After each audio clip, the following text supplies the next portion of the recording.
평소에 잘 보이던 책이 글자가 점점 흐려지는 것 같은 느낌, 이게 받으신 적이 있으시다면 이러한 신호는 우리 눈에서 카메라의 필름 역할을 하는 망막이 손상되어져 가고 있다는 신호일 수 있습니다. 현재는 유전적인 요인이 가장 큰 원인으로 알려져 있습니다. 그래서 정말 중요한 포인트가 하나 있어요. 안녕하세요. 한의학 박사 하미경입니다. 혹시 요즘 어두운 곳에서 유난히 잘 안 보인다거나 또 밤운전이 불편해진 것 같은 느낌, 그거 있으실까요? 또 밝은 곳에서 갑자기 어두운 곳으로 들어갔는데 이 적응이 너무 오래 걸리거나 평소에 잘 보이던 책이 글자가 점점 흐려지는 것 같은 느낌, 이게 받으신 적이 있으시다면 이러한 신호는 우리 눈에서 카메라의 필름 역할을 하는 망막이 손상되어져 가고 있다는 신호일 수 있습니다. 자, 오늘은 이러한 증상과 연관이 되어 있는 조금 낯선 질환명이긴 하지만 방치하면 실명까지 이어줄 수 있는 난치성 눈질환 중에 하나입니다. 망막 색소 변성증. 이 질환에 대해서 최대한 쉽게 정리해드리고 이 질환이 어떤 질환인지 또 초기 증상은 무엇인지 한의학적으로는 어떻게 접근하고 치료하는지에 대해서 또 조기 발견법까지 한번 차근차근 알아보도록 하겠습니다. 우리 망막은 눈의 가장 안쪽에서 빛을 받아들이는 조직이에요.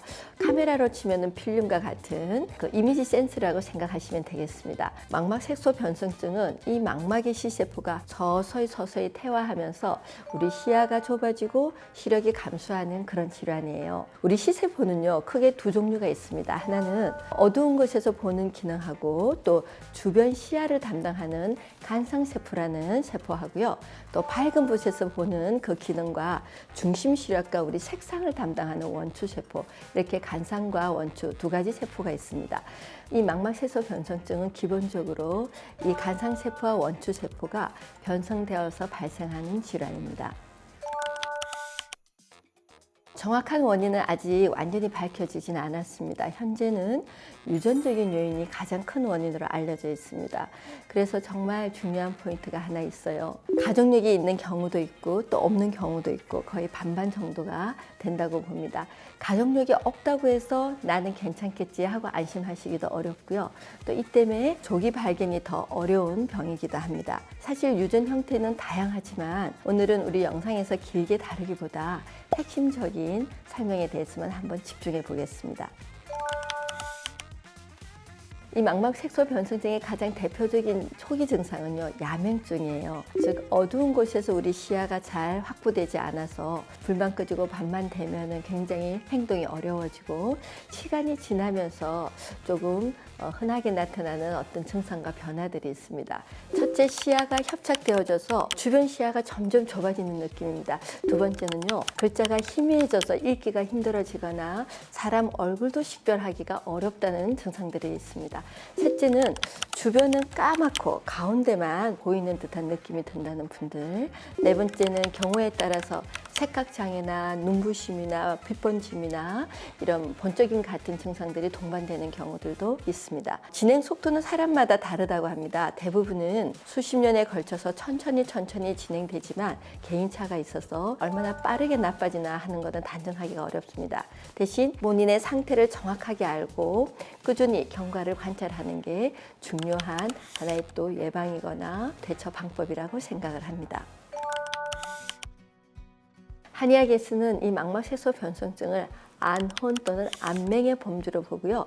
이게 신장의 엄정의 손상이라든지 담화의 화열의 요인하고 연관지어서 잘 설명을 합니다.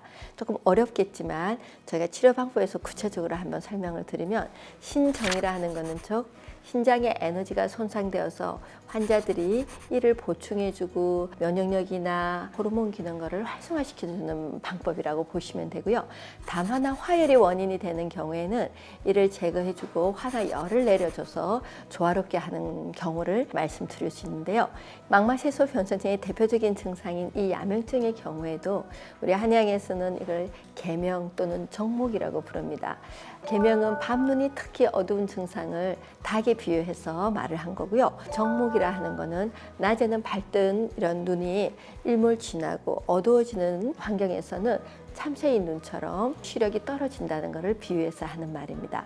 또한 이 장목은 우리가 간허 장목과 고풍 장목으로 나눠서 설명을 합니다. 이 간허 장목이라는 것은 후천적으로 인해서 어떤 영양소가 부족해서 오는 허에서 오는 야맹증으로 볼 수가 있고요. 이는 소화기가 떨어지거나 영양 불량이 있거나 또는 눈에 필요한 영양소들이 부족해서 발생한다고 보면 됩니다. 고풍 장명은 선천적으로 우리가 신장의 전기가 약하고 이 전기가 눈으로 올라가지 못해서 일어나는 야맹증이라고 설명을 합니다. 한의학에서는 이처럼 현대의학에서 난치성으로 보는 망막색소 변증 중에 유전적인 질환이지만 예방이나 치료에 대한 호전을 가지고 올 수 있는 게 또 한의학적인 치료의 진단과 치료 방법입니다. 저희 피카소리 하성한의원에서는요, 이 망막색소 변성증을 앞서 설명한 고풍 장목에 가까운지 간허 장목에 좀 더 가까운지 허증과 실증 또 선천적이고 후천적인 부분을 좀 더 나누어서 치료를 하는데요. 고풍 장목에 해당되는 환자의 경우에는 신장의 전기를 보호해주고 신장의 전기가 눈으로 잘 올라가서 이 세포들의 노화나 퇴행화를 막아줄 수 있는 한약이나 약침을 사용합니다. 반면 간허 장목에 해당되는 환자의 경우에는 간담의 화나 화열을 내려줘서 우리가 스트레스나 화병이나 너무 고단위의 영양이 과잉되었을 때 이런 부분을 한약과 약침으로 조절을 해줍니다. 이런 한약이나 침이나 약물이나 기능을 회복하는 것도 중요하지만 눈과 관련한 질환을 단순히 눈에 국한된 문제나 유전적인 문제로만 보지 않습니다.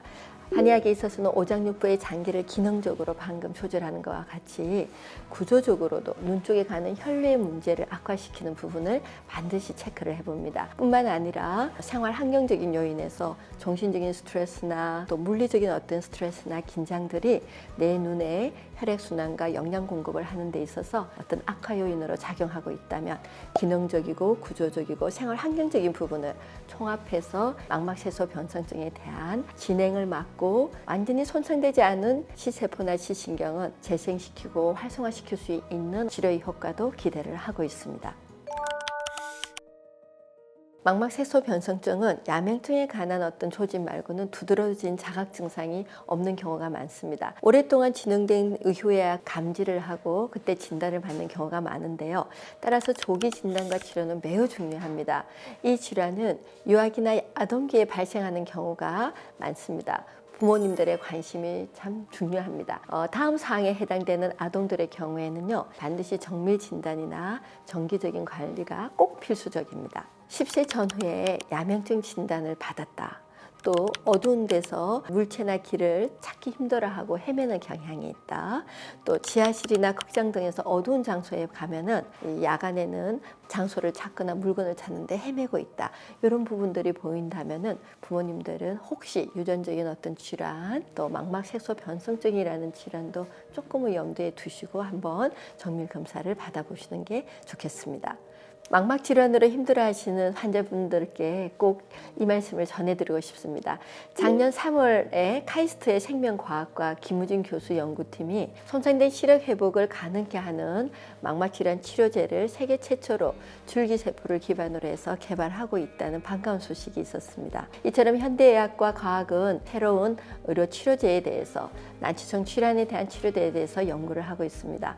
그러나 망막색소 변성증을 진단받으셨다고 모든 이 시기까지 그냥 방치해서도 안 되고 또 희망을 잃어서도 안 된다고 생각합니다. 치료제가 계속 연구가 되어서 상용화가 될 때까지 우리가 해야 할 일은 명확합니다. 적절한 한의학적인 치료와 꾸준한 관리를 통해서 더 이상 정상의 진행을 늦추고 현재 시력과 우리의 삶의 질을 건강하게 지켜내는 것입니다. 앞으로도 여러분의 밝은 시야와 맑은 눈을 오랫동안 지켜낼 수 있도록 다양하고 유익한 내용 꾸준히 전해드리도록 하겠습니다. 이 영상이 도움이 되었다면 구독과 좋아요 잘 부탁드립니다. 시청해 주셔서 감사하고 다음번에 더 좋은 내용으로 찾아뵙겠습니다.